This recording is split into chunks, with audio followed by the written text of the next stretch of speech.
Dr. Maddy with Ruff Consulting Group. Today, I'm so excited. We have Jessica Reale on the podcast. A lot of you guys know who that is already, but you can go ahead and kick it off. Tell us a little bit about you, about your journey to business ownership, and all the other programs you have going on. Maddy, I'm so excited to be here chatting with you all today. So thank you very, very much for having me. I am a pelvic health physical therapist. I have been in this beautiful specialty since I graduated PT school. So I'm one of those people that immediately jumped into it and honestly just deeply, deeply love the profession and love doing everything that I can to support and grow the profession and support other professionals. I live in the metro Atlanta area. I moved here in very early 2015, and I over the course of my career have worked in large outpatient insurance-based practices. I have worked for a smaller hybrid practice. And then in 2019, I decided to open my own practice. And so I opened Southern Pelvic Health in 2019. And when I opened it, it was just me. I rented a room from a chiropractor and had a little waiting room, and really at that time didn't even know what the clinic would be. I remember talking to Andrew, my husband, who now is my business partner too, but back then he was just husband. And he would always ask me what do you think? How many patients do you think you'll be able to get to come to you and stuff? And I told him that I was I have no idea. It's either going to be really, really small or it's going to grow and be really huge. And he was like, no in between, Jessica? I was like, no, it's either going to be really big or really small. But, we had really rapid growth with Southern Pelvic Health. When I first opened the business, very shortly after that, I was approached for business mentorship from other clinicians wanting to start their practice because they saw the rapid growth that we had in our practice. And what I always told people, the caveat that I would give them was that, while I was a new practice owner, I was not a new pelvic health therapist in metro Atlanta. So my practice opened after I lived in Atlanta for 4 years. I had tons of connections in the area. I had really established a name for myself. At that time, I also was teaching the pelvic series coursework for Herman and Wallace. I did that and helped to write their pelvic series curricula for about 7 years. And so I was doing all that stuff and I had already been doing some clinical mentorship and stuff. So I had really established a reputation before the practice opened. And I think that a lot of that is why we saw such rapid growth that we saw so early on.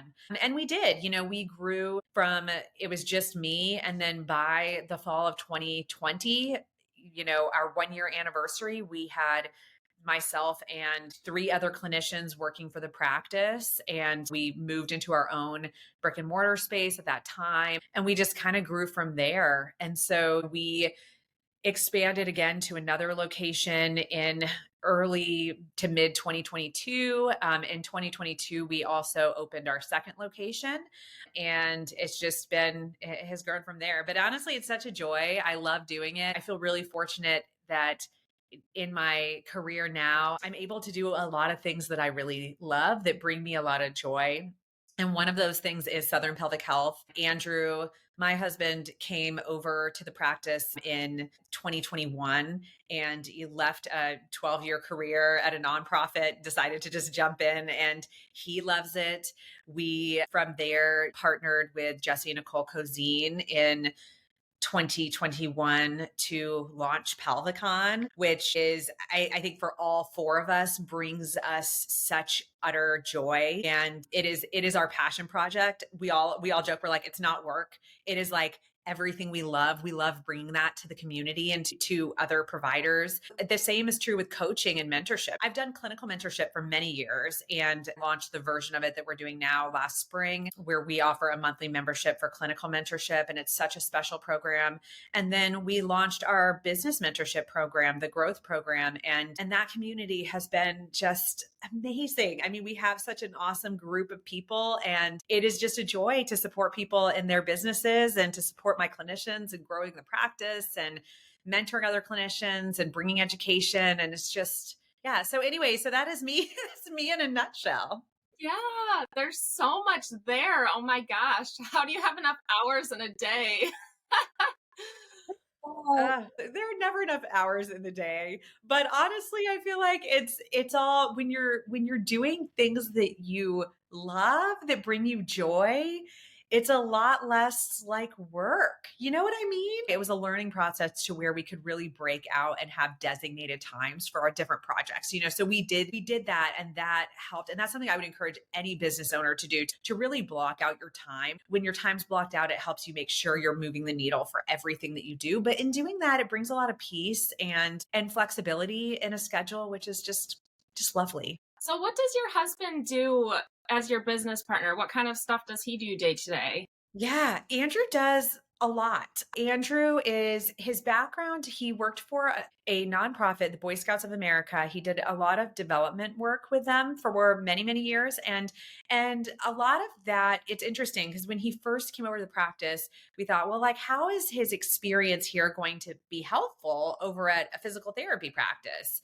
And what we found is that a lot of his skill was really in relationship building and in processes and sales, honestly, because that's what he would work to help donors connect with his organization.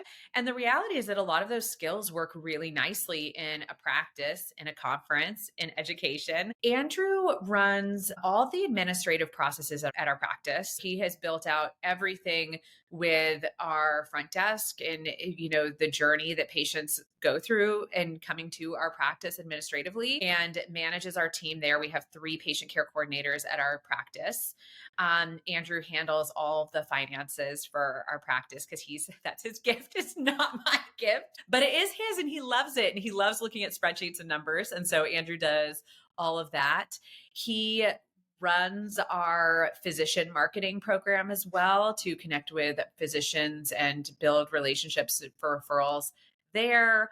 He runs, let's see, what else does Andrew do? Andrew does so much stuff. I mean, he's kind of the go-to for all the nitty gritty stuff at the clinic. Like, he makes sure that everyone has what they need. He makes sure that everyone's systems are working properly. And if anything breaks down, Andrew's going to be your guy to make sure it's taken care of. So he does all that stuff. And then, Andrew's our big logistics guy with pelvicon. So he does a ton with that. He has a huge background in that and in event planning. Yeah. So all the things. Yeah, that's awesome. I know it sounds maybe creepy, but I feel like I know so much about you because all my friends actually are in your coaching program. There's so many good things. Just, I don't know. I just love to hear what they say. Like, you don't really force one approach on people, but just really get them thinking, and you've helped them a Yeah. lot. I mean, and Andrew and I are really passionate about that as business owners, that everyone's business doesn't have to look the same. And that our goal as coaches is to partner with the individual owners to help them build the practice that is most filling and serving to them. What that means is that what their practice looks like may not look like what Southern Pelvic Health looks like. And that's totally okay, because we've built Southern Pelvic Health to feel really serving to us. And we love our practice, and we want them to love their practice deeply too. And so we try to help people think through the problems that they're dealing with and to think through what the options look like there, so that they can make the decisions that ultimately feel really good to them. So I'm glad that they feel that, because that's what we deeply try to do for our team there. While I have you here, I know the girls that are working with you say you're really strong with physician marketing. Do you have any tips while we're here on physician Yeah, marketing? we are big proponents of building physician relationships. And what I'll say is that, I know that there are a lot of business coaches who can be a little bit like anti marketing to physicians. And they'll say, I've even read some things where they'll say, like, oh, if you market to physicians, they own your practice, and all this stuff. But Andrew and I really feel like when it comes to marketing, that we should really try to have diversity. And so that's the big thing that we believe. I find it to be really scary if a practice gets 95% of their leads from one area, whether that is physicians, whether that is Google ads, or, Facebook ads, or a community group or something like that. Because the problem is that if all of your new patients come from a single source, then if there's something that happens that shifts, like that one physician goes on a medical leave of absence, that happened to a physician who I worked really closely with. It can really tank what's happening with your, or shoot, Google changes their algorithm and suddenly your ads aren't popping up. It's going to tank your leads. We're a big proponent of people having diversity in the way that their new patients are coming into their practice, because it builds more resiliency for your practice for the future. And I think that people really miss a good opportunity when they are not connecting with physicians. The reality is that pelvic health cannot be done on a little rehab island. Our patients require a multidisciplinary approach most of the time. And the majority of the time, they actually get better results when they have quality multidisciplinary care. And so, why wouldn't we build relationships with those providers who are seeing those patients so that we are included in their concept of multidisciplinary care? And we have better options for when we need to refer our patients to get that care. And so that's one of the reasons we feel really passionate about that. I also don't feel like building physician relationships has to be this crazy, expensive thing. We had for many, many years, I'll tell you, we never did a physician lunch where we bought lunch and brought it in. We actually do some of that now. We've learned to be creative in how we do it, though. We've learned that we can do some great catering through like Publix and spend a much smaller amount of money to provide lunch to an office. We're very specific about who we choose to bring lunches or breakfast or things to. But a lot of it starts small with relationship building. It starts with reaching out and connecting with providers and getting to know them and going and bringing coffee, sitting down and talking and reaching out to them on social media and starting a conversation. And there's lots of ways to kind of get your foot in the door, but sometimes those relationships can end up being so incredibly fruitful for all things, for growing your practice and for helping to provide the best clinical care that we can provide. Thank you so much for speaking to that. Yeah. One of the big things I wanted to talk about today is adding a second location. There's not a lot of people in the pelvic I health know. space that have a second location. I know in ortho, maybe there, and especially like they might put one PT in their like a little micro clinic in a bunch of different places, but not so much in pelvic. So Yeah. yeah, what made you want to open your second location? Yeah. I'm excited to talk about this with you because I think that there's a lot of misconceptions that people have around having a second location. And I know you and I talked even when you were planning to open your second location, because it's interesting in the business, I think coaching world, it can be really discouraged by some business coaches for people to open a second location. Other times it's seen as this measure of success that like you are more successful because you have that. And I believe there's lots of different ways to do business and lots of different ways to be a really successful practice owner. A second location is one option for growth. And I think that you have to make sure if you're going to go down that road that it makes a lot of sense for your practice. So I'll say for my practice, we chose to open a second location for a couple different reasons. So number one, our primary location had seen a lot of growth. We were at a place where we were fairly busy there. We were kind of busting at the seams a little bit in terms of that, so much so that we were trying to figure out a way to get out of our lease to look at other potential options because it was so busy. Two, we had a lot of patients who were driving really long distances to come see us. And so we had patients who were driving already from in town. So where my practice is, we're in Metro Atlanta. Our first location opened in the East Cobb Marietta area, which is kind of a suburb of Atlanta. And we had a lot of patients who drove from the city. And then we started having a lot of physicians who were referring and other practitioners who were referring patients to us who would say, I just wish you guys were closer. I wish you had an option that was a little bit closer for my patients. I have a lot of patients over here, but they just can't drive over to you.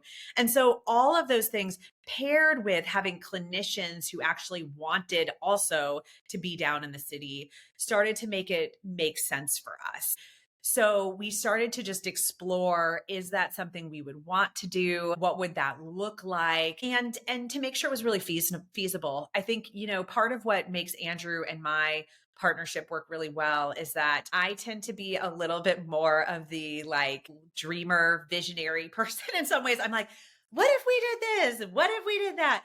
And Andrew, we joke in our mentorship program that Andrew's the no fun police, but Andrew is the practical. He's the guy who's going to be like, let me take a look at your budget and let me make sure that the numbers are lining up. But you have to do that, and you have to make sure that things make sense, because you don't want to sacrifice one aspect of the business for the health of another aspect of the business. Andrew and I have always done business mentorship too, and we still do business mentorship. One of our business coaches would use the example of a three-legged stool.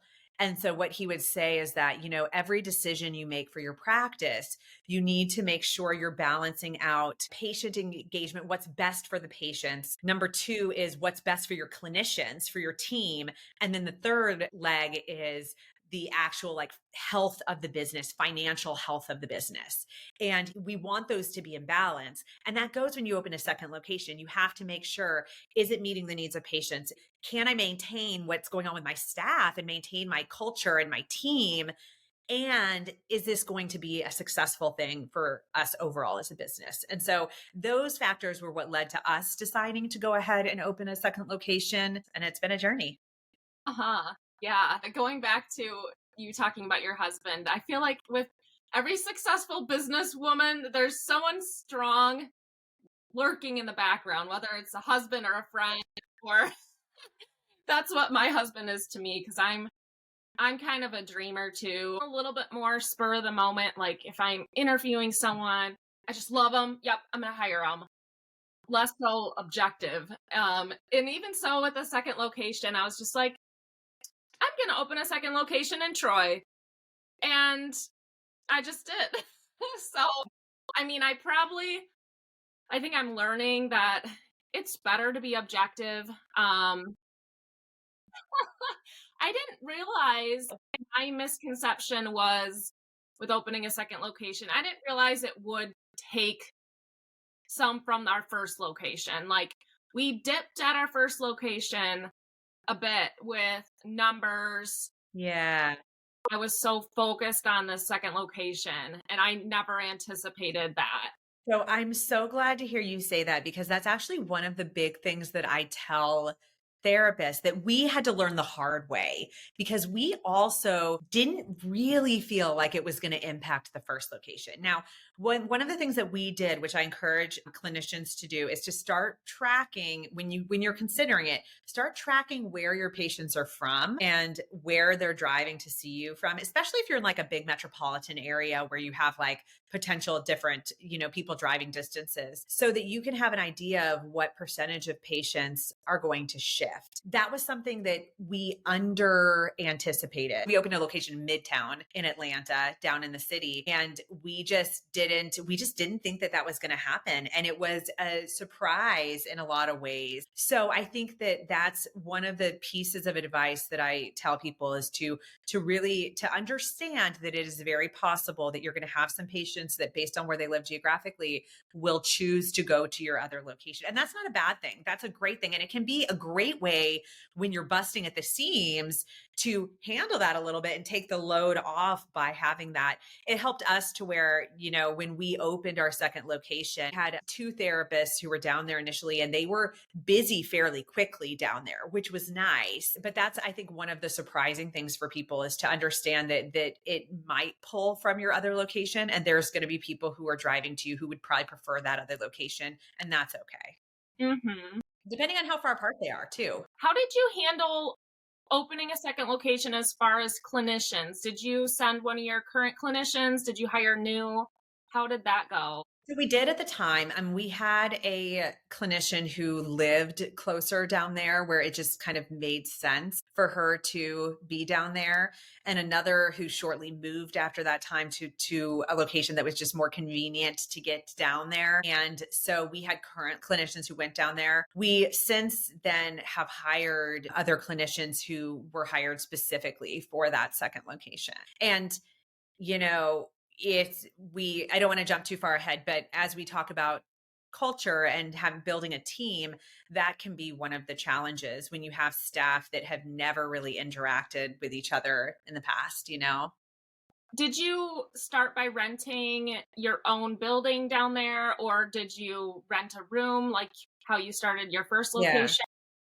So our goal when we got started was to again try to keep the overhead low. One of the things I encourage people when they open a second location is that you don't want your second location to be a drain on your first location. So if you immediately jump into like a really big commercial lease and you have a huge overhead and then you have a therapist who's there 2 days a week, you may end up seeing lower profits than you were seeing with just your single location. And that doesn't mean, again, that you wouldn't choose the commercial lease space. It just means that you should go into the decision with your eyes open and really understand what your expenses are going to look like there, what the volume of patients and project low with, okay, if this therapist is sitting at 50% full, what is that going to mean to our numbers here? And so we looked at many different places. We looked at some commercial places. We looked at a partnership with a physician to rent some space from them. We ultimately found a beautiful setup with a chiropractor who had just built out the lower level of their building. And so it's like a daylight basement, and it had two private treatment rooms with the option for us to take over a third room if we grew, a waiting room, a front office area, and it was perfect. We also were able to do smaller leases there. And so that allowed us to keep our door open for growth. So we ended up signing a lease that was just a 6-month lease to start with. And then we've kind of extended it as depending on how the space is filling our needs. Okay. So you guys still in that chiropractor space? We currently have 3 clinicians who are there. Our rooms are maxed out, and we're in discussions for kind of what the next phase is going to look like. So it's exciting. As far as profitability or size of your second clinic, is it similar to your main location, or is it a little smaller scale? Midtown is our smaller clinic. So we have 3 clinicians at our Midtown office currently, and our East Cobb office is definitely larger. So we currently have 5 clinicians at our East Cobb office. Okay. Yeah. Yeah. And East Cobb's a bigger office. I mean, East Cobb has 6 private treatment rooms, whereas Midtown has 2. So they're just different practices right Yeah. now.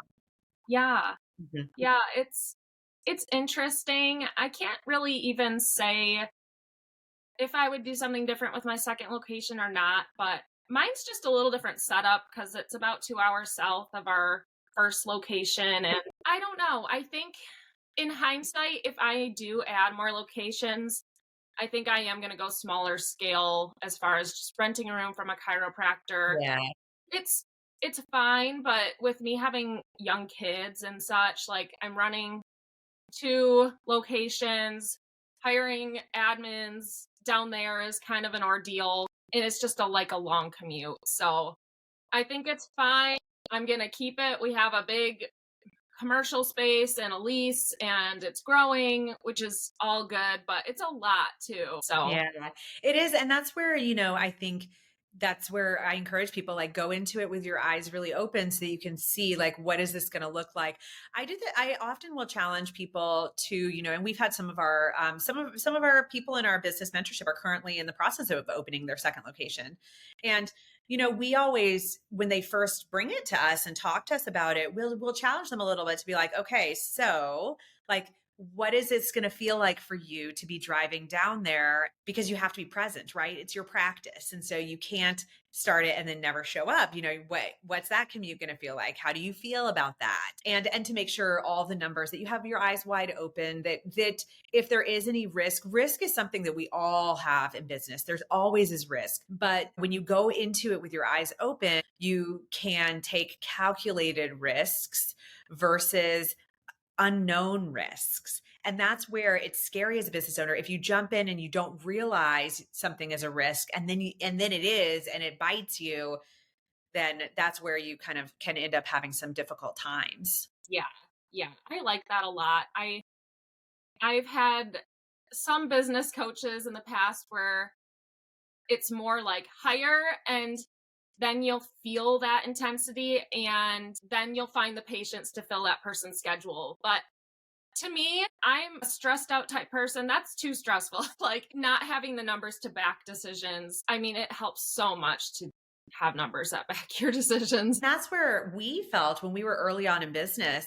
I mean, we were like flying by the seat of our pants. I mean, we didn't know. We had no numbers to project anything. It was like, I think we're busy. We should hire. We're busy. Yes. And we've learned so much. And so I would say now, and what we encourage our staff to do too, is you want to make calculated decisions. One, before I even consider hiring, I need to know how many new patients do each of my therapists need each month to keep their current schedules full? And Hmm. in order to know that, I need to know how long are patients coming to my practice usually, and what is the average treatment visits that someone's coming, so that then I can project. Because if you know that you have, two therapists and each of them need 15 new patients a month to keep a full schedule, well, if you're only getting 32 new patients a month, that's not going to be enough to sustain another therapist schedule. So, but once you can understand that, then you can actually make a little bit more calculated risk. And so the calculated risk might be, okay, we're currently getting 40 leads. To fill my third therapist, I know I need at least 45 new patients coming in. So I'm going to need to be marketing here and monitoring this number so that I can see this grow. And then there's just a lot less fear. And I think it stops the things just happening to you. And you actually feel like you're a little bit more in the driver's seat with your business moving. Yeah. Yeah. I think that's great. What are some of the pros and cons, would you say, of opening a second location? Yeah. I mean, I think that well, first we'll start good. I think the pros are increasing the service area that you have, being able to reach people in a different area who may not be able to be getting the care that they're looking for. And I think that's really nice. I think from a referral standpoint, for partnerships that you have with other providers, it gives other options for that as well. And I think that that's beautiful. It can be great from a business growth standpoint too, because if you grow another location and it's a profitable location and stuff, it can be really great for helping the business to be healthy and grow. I think when we think about challenges with a second location, I hate saying this because I will say I love Andrew and I are to the point now we love our second location. We are so happy we have it. But I do think people have to make the decision with their eyes open, because there are a lot of challenges that can come with a second location.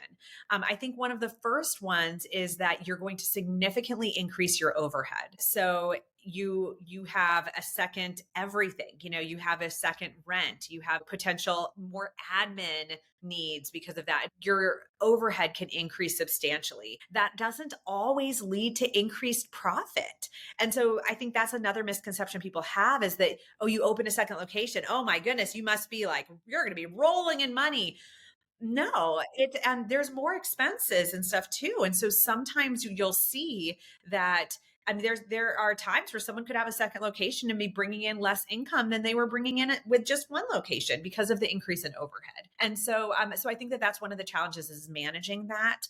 I think also one of the challenges is being able to maintain quality. When you just have a single practice and you're there as the business owner, you can really have a nice pulse over what's happening with your patients and with the patients coming in. For myself, I mean, I'm such a clinician at heart that I deeply care about the journey of every single person who comes through the door of our practice. I want every person to have the best outcomes, the best care. And it's a little bit more challenging to have a pulse on all the patients when you're not seeing them. I mean, there was a time, Andrew, for a while when we were between patient care coordinators, he was up at the front desk. I mean, there was a time where we felt like we knew literally almost every patient coming in the door.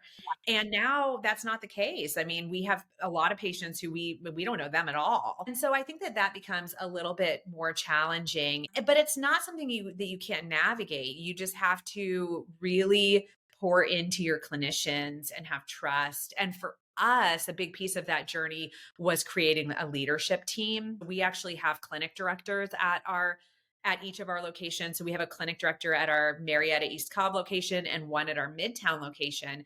And having clinic directors, having leadership who are there on a regular basis made a really big difference for us in making sure that we maintain who we are as a practice. And there are people who I adore who are deeply bought into the practice and to wanting to make sure that we're providing that amazing care and support the clinicians and build the culture that we want and all of that. The next challenge is team culture, because the reality is that most of us open our first brick and mortar practice pretty close to where we live. So it's convenient for us. It's easy for me to get there. When you're opening a second location, it's a little bit further away. So how do you maintain that culture? How do you keep your team members still involved? Make sure there's relationships. And that has to be a very, very intentional thing, or it does not happen. So what does your clinic director do? Are they in charge of clinical mentorship, or are they more like a manager type?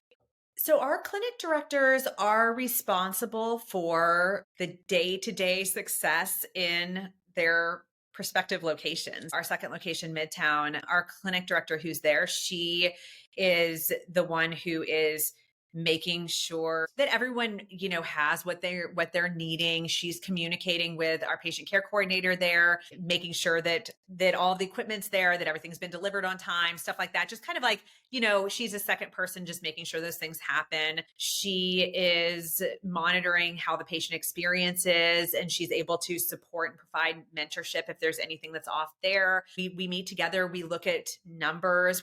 Therapists inevitably they don't love numbers. I know, I worked at a huge insurance-based practice. I mean, it took me years to overcome the trauma from like having numbers crammed down my throat.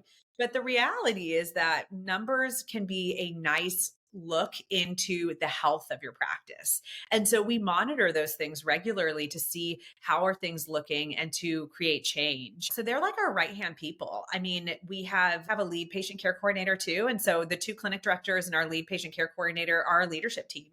We meet with them monthly. They're involved in all the goal setting and stuff we're doing for the clinic and really help to facilitate what we're doing to meet our mission. I mean, they set team meetings, they set clinical case discussions every month, and they help to set those. And, they do a lot.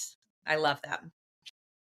Can you tell us more about some of the ways you support your clinicians as far as, do you guys do monthly team meetings? Do you do any one-on-ones with therapists, or is that your clinic director does one-on-ones? Mm-hmm. How do you do those types of things? Yeah. So we have team meetings once a month. And then once a month, we also have some type of clinical growth thing. And so sometimes it will be case discussions. Sometimes we'll do a journal club. We bring in guest speakers on a variety of different topics, or people in the community to do in-services and stuff like that. And so we'll do that monthly. Mentorship is something that's really big for me, and it always has been. And so we offer mentorship to all of our clinicians. When new clinicians start with us, it's an automatic thing that we do with them.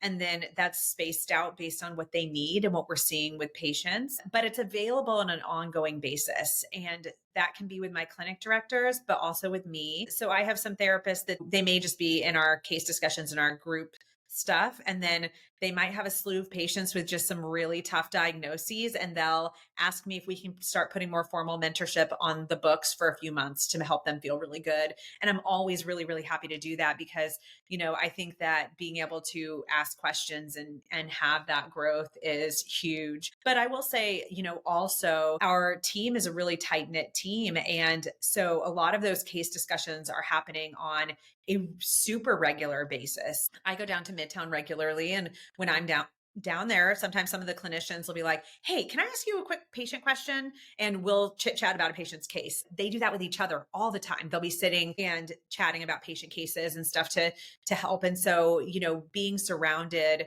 by other people who are also passionate about pelvic health makes a really big difference in being able to just hone in your care be aware of your blind spots. And, and so we do collaborate. I mean, and between the clinics, we do try to build a team with everyone and encourage them. And so there will be emails that go out to all the clinicians that are like, hey, who are you guys referring to for X, Y, or Z? Or if someone knows that, I mean, if I have an orthopedic question, I'm going to call my Midtown clinic director because she's an OCS and she's really, really good at that stuff, and collab with her. So we know everyone has their skills and we try to lean into that too. For your team meetings, do you guys do it all together with both locations, or do you do separate team meetings? We used to do it all together with both locations, but we actually changed that to doing separate team meetings. We Uh-huh. sometimes will do something all together, but separating them was important because the reality is that there's just things that come up that need to be discussed for one location that aren't really going on at the other location. And we found that was just better for Mm. everyone. Yeah, that makes sense. I wasn't sure with your locations being closer together than ours. Ours are they're almost acting as separate clinics with it Yeah. so far away. I mean, we have each other as resources, and Mhm. there's a lot of like Voxering or going on Slack. Like, it's just Yeah. great to have the technology to like always be connected. Yeah. Yeah, that's really nice. The other thing I think is interesting with the second location is that they really are separate clinics. And we definitely have a team. There's certain things that are threads that we want the patient experience to be the same going through. But that being said, I mean, even the populations that we see at the clinics are a little bit different. Our Midtown population tends to be a little bit younger. It's just like a little bit more of an urban population versus our suburb population. We often have a little bit older individuals. It's just a little bit different. Yeah, yeah, it really Mhm. is. Do you keep your prices consistent between the two clinics? We do. We do. I don't think that that is always necessary, though. I think, for us, it made sense based on geographically where our clinics are. But I've talked to some practice owners and even advised some that having different prices based on where your clinics are located can make a lot of sense because the cost is different at different places. But ours made sense to keep the same. Yeah, that's interesting. Mhm. So, where do you advise people should be at in their business journey before they open a second location? So I think there's a couple things to consider. One is what is going on with your first location, with your first business. In a perfect world, it would be great if you had a really nice profit margin before you are considering moving into a second location, simply because that profit margin may be impacted with opening a second location. You want to make sure you have some cushion there so that it's not a drain on your first location. In a perfect world, you would have a nice, healthy profit margin. You would be fairly maxed out at your first location to where you needed some form of growth in order to manage what's happening with your patients. You would be recognizing a need. So your second location would be filling that need that's out there. There are times where some of those pieces may not always be where you need them to be, and it might still make sense. But that's my perfect world where if someone was going to be considering a second location, I would probably want to see those things in place, or for them to have very good reasons why, if any of those pieces were not in place. Mhm. Yeah, I love that. Can we Um, talk a little bit more about team and culture? Because I think that that's another thing that is really important that I think can become a little bit problematic for your practice is with two locations, how do you keep the connection with the therapists? mhm. It's interesting when we first opened our second location, it honestly was a little bit challenging for us because we didn't have an admin down at the other location and we had some therapists down there. And in some ways, they kind of felt like an island. They're out there, they're away from the main hub of things going down. We were trying to figure out our schedule, like, what's this going to look like? to be going down there regularly and everything like that. And it was tough. I really think having our leadership structure in place made a huge difference for our overall team culture because it gave both clinics a person. Because the reality is that Andrew and I are not always in the office. Like we have 2 locations and we also do a lot of stuff for growth of the practice and stuff too. So we're going to have some days we're out of the clinic completely doing other things. And so we wanted our staff to always have people that they could go to. And so that has made a ginormous difference that both clinics have their person. They know if there's something going on, I can talk to this person. I can, that person has a pulse on what's happening with the therapist. How's everyone doing? What's happening with our admin team? How are they doing? And then we can have them to be our people to go to for that. So that helped. We also do a lot of intentional things to try to build relationships with the team. We have at least quarterly times where we'll get together as a full practice. We do happy hours periodically where we'll meet somewhere between the clinics and have some drinks and appetizers and stuff. We also do like a big summer cookout where people bring their families and their kids and stuff. We do a big holiday party with everyone coming together. Our team always comes and helps out at pelvicon. So they get like the, bonding at pelvicon. They stay at the hotel often and connecting that way. Sometimes we do other courses and, conferences other times in the year, bringing everyone together. And so I think all of those things facilitate relationships and that helps everyone still feel like they're a big part of this team. How did you get to the point where you were ready to have like a clinic director at your second location? Because I'm assuming you started with just one PT down there. Yeah, we actually at our Midtown clinic had a clinic director there like pretty much immediately. But it wasn't until we actually set up the consistent leadership structure at the other clinic that we felt like everything became a lot more cohesive. I felt like when we just had a clinic director at Midtown, it still didn't, I don't know, it wasn't as ideal as when we had both clinic directors and each location having their go-to person. Mm-hmm. Yeah, I love how you structured that.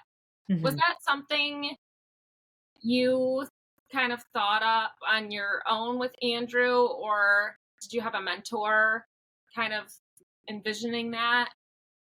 No, it wasn't something, I mean, we worked with mentors, but I wouldn't say it was something that they told us that we needed to do that. It honestly came through our team. Like we try to have really open communication with our team. And as we were talking to them and conversations with them, it kind of came out naturally, like through us talking to them and being like, I think East Cobb needs to have that too. East Cobb needs a person who can just be there consistent no matter what. Every day that person is there at the office to handle anything that comes up. And so it kind of came up naturally where we recognized that need was there. And then, we joke, it's like, we're like, oh, best decision we've ever made is, we have our clinic directors right now are just so spectacular. And our team, honestly, I'm so fortunate that we have such an amazing team. Our clinicians are just such great clinicians and such kind people. So we just really have a beautiful, peaceful, supportive clinic environment at both clinics. And it's an intentional thing that we foster on a regular basis. You guys are doing such a great job and seems like you have a lot of good employee retention and people are happy. Patients are getting good outcomes. So yeah. Can we talk a little off of the second location thing, but tell us more about what you have going on. When's the next pelvicon? Tell us more about your business coaching, your courses. Yeah, so pelvicon is every September. Our next one is coming up in, I think it's like the last week of September this year. And pelvicon it's just so fun. It's such a fun journey. We love that it is filling a need people have. And honestly, it's just so evident to us because pelvicon just sells out so quickly. We launched it this year and it sold out in like less than 4 hours. And it's awesome. It's just so fun to see the energy people have, the passion they have for our field. But we're always expanding what we hope to offer for people and what we hope to do. And we have some really exciting things coming up this year that are going to be launched really soon, exploring doing a live virtual conference. And so we're really excited about just being able to expand the people who are able to be a part of pelvicon, because it really is just so special. I think with pelvicon, I think part of what makes it unique is that Nicole and I are both clinician. It comes from this like clinical desire for elevating the field, from like a true passion for, can we help everyone be the best that they can be for their patients? And so everything at Pelvicon is done with that in mind. I mean, we're trying to cultivate the best speakers, to really have the best learning experience too. And it just makes it super, super special. So we're really pumped about Pelvicon for this year. So I have a couple other little pieces that I do. And so one is I do run courses, little mini courses regularly with my partner, Sarah Reardon, through Pelvic Floor University. That is another passion. But see, this is why I have such a fun job, because I'm like, everything I do is passion projects. Literally, it's all passion projects, which is amazing because it's like, I actually genuinely enjoy all facets of work. So Pelvic Floor University is something Sarah and I do together. We love it. It was made to fill a need that therapists have for really practical, affordable education at their fingertips when they need it. And so what we did with Pelvic Floor University is we build mini courses, bringing in a variety of guest speakers that are on very specific topics. And so we have, for example, a class coming up at the end of this month that is diving into pelvic health for neurological populations. Laura Glazebrook is going to talk about some specific things to help when you're working with people with like MS and Parkinson's and just general concepts, which we love having that come on, because the reality is that there are going to be those therapists that suddenly have a patient with a neurodiagnosis on their schedule. They don't have experience. And you also don't have time to pay $700 and go to a 2-day course, right? That's what we aim with Pelvic Floor University, is to just kind of like fill those voids and let people do like a quick deep dive and feel more confident in the clinic. So it's super fun. We have several great courses coming up with PFU. We have one on working with neurological populations. We have another class that is coming up with Sandy Gallagher, specifically looking at rehab for patients after gender affirming vaginoplasties. And then we have a few other really great classes. So it's going to be fun. So yeah, so that's Pelvic Floor University. I can speak to that a little bit too. Yeah.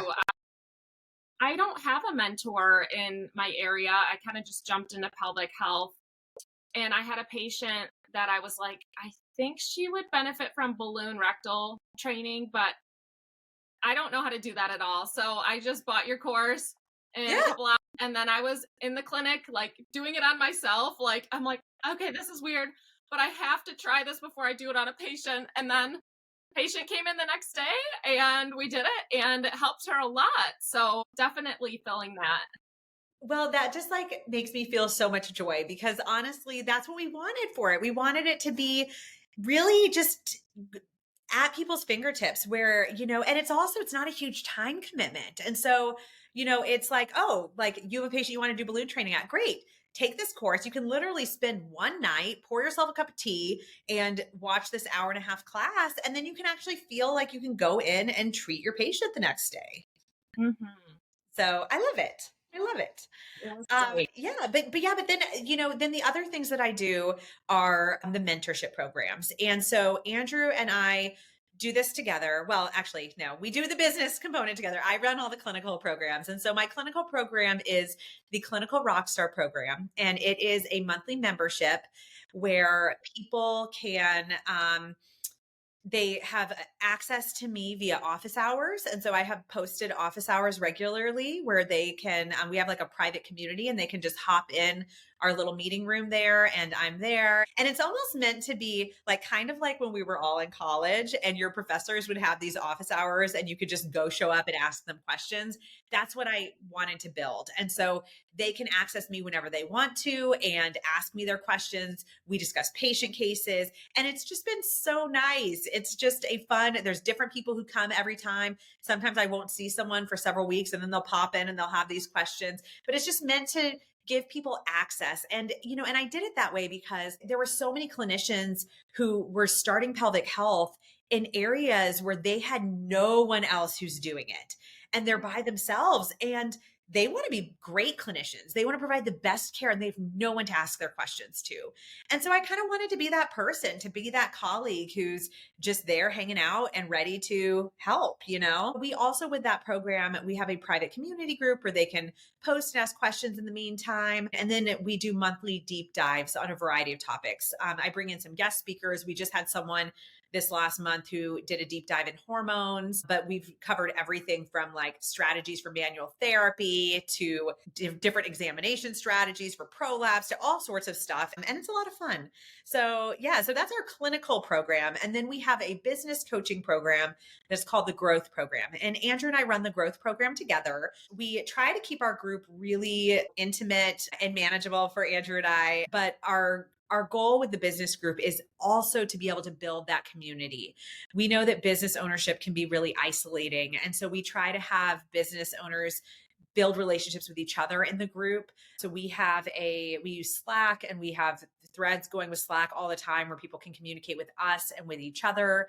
We do monthly one-on-ones with all our business coaches, and then we do group sessions. We bring in guests sometimes for our group sessions to do, we actually had a consultant who specializes in physician marketing who came in and did a guest deep dive on that. We've had other topics like that. Sometimes Andrew and I run it. We just started a little book club that we're going to do quarterly, reading some different books on business development. We have our first group retreat coming up in March too. So it's a special group. We adore them. And it's honestly such a gift helping them all in their business growth too. Yeah. Is that something people can enroll in at any point? Are you taking more people for that program or not right now? Yeah. So if people are interested, we would encourage them to reach out to us. Our mentorship business is called the Pelvic Pro Collective. And so if they go to thepelvicprocollective.com, they can send us a note through that and let us know what they're interested in. We're exploring right now a couple of different newer opportunities to expand what we're able to do to serve people. And so I would encourage people to reach out if it sounds like this is something that they're looking for. We always do initial discovery calls with business owners because the reality is that we want to make sure that this is going to be a good fit for you. And we're very protective over this group. And so if we are going to add someone into the group, we want to make sure that they are a good fit with the other practices that are in the group so that there's really good conversation and we're all growing together. But we're expanding those offerings and have some new stuff up our sleeves soon. And so I would just encourage people to reach out and connect with us. And we're excited to help more people. I feel like we could just talk for hours. There's so much you're doing, but is there anything you want to add that we didn't talk about, maybe with the second location or with what you have going on in the pipeline? Can I add something about business mentorship? One thing I was going to say for business mentorship is that I would just encourage, if you are someone who is a practice owner and you have either never worked with a business mentor before or you have and it wasn't the best option for you. I will say the reality is most of our members, we're not their first business coaches. A lot of our members have worked with other business coaches in the past.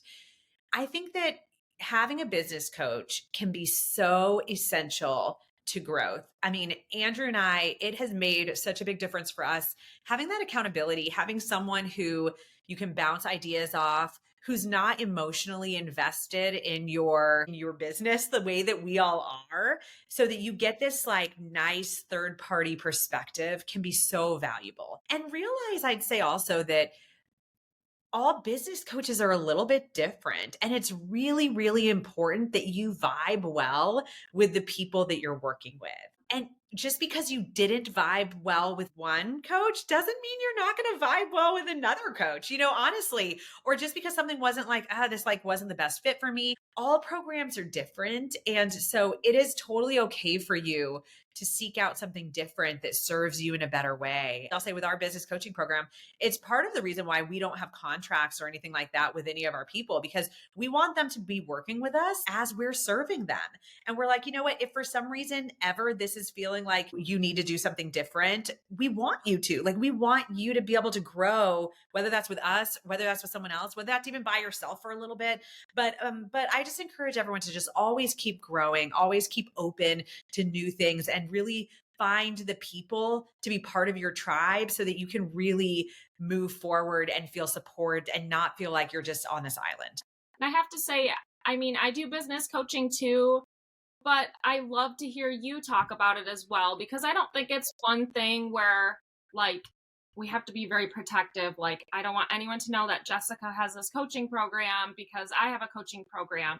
I think people might jump from a coaching program to another and you learn a little something from everyone you work with, or some people work with two people at once. And I think it's just you take a little something from everyone you work with, and you never know if a coach is going to give you like $1 million idea, even something like advising on a price increase. Maybe, I mean, that could be a huge difference in 5 years from now, like with your profitability, just that coach had. So Totally. Yes. And, and I'll say that the reality is that there are lots of different business coaches, and every coach is going to be a little bit different. And it's so funny because our partners with Pelvicon, Jesse and Nicole Cozine, they do business coaching, obviously. And it was really funny because what a lot of people don't realize is Andrew and I doing business coaching, Jesse and Nicole are a huge reason we do that.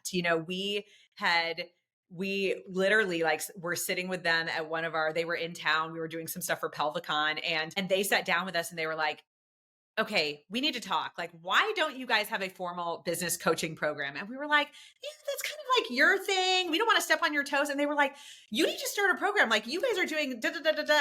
And it was so funny because I think after we launched our programs, people knowing our close relationship, there are some people who are like you started a coaching program, they have a coaching program. And I was like, y'all, like we're in this together. Like, we're all trying to help other practices represent the field of pelvic health rehab in a better way. And all practice owners are different. They all need to find the people who they vibe with to grow with them. And there are plenty of patients to go around. There are plenty of businesses out there. More are popping up every day. And we can all work together to elevate the field, So where can people find you with your courses? I know you mentioned where they could find you with the business coaching, but maybe just review again.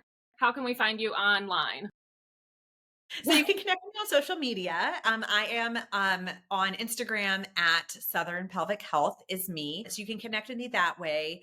I have separate websites for my different things that I do. So Pelvic Floor University, if you go to pelvicflooruniversity.com, you can see all of the classes and stuff we have through that. Any info on Pelvicon is at pelvicon.com. And if you want info on our clinical mentorship or business coaching, you can go to the pelvicprocollective.com and connect there. But you always are welcome to message me. I love connecting on social media. You can contact me through my website, and whatever you want to do is totally fine. Yeah. And you have a Facebook page too for business owners. Yes. It's all the things. So I have a Facebook group, Pelvic PT Newbies, and I started that group many years ago when I was teaching coursework, and I love it. It's a nice, sweet group that is aimed at supporting people growing in pelvic health. Well, thank you so much for coming on, and it was great to hear about a second location. And did you ever think that you would be running the biggest pelvic health conference and opening a second location, all this stuff when you first started? Honestly, it's all just such a gift. It is such a blessing to be living my passion and to be able to support other people in this and, inadvertently make a difference in the lives of patients around the country and around the world. And it honestly is just very humbling and just feels amazing to be able to fill that need. So, we all just need to keep working together and keep elevating what we're doing and help the patients, help the pelvises. Yeah, we appreciate what you're doing in the field. So thanks again. Thank you, Maddy. Thank you for having me today. This was fun.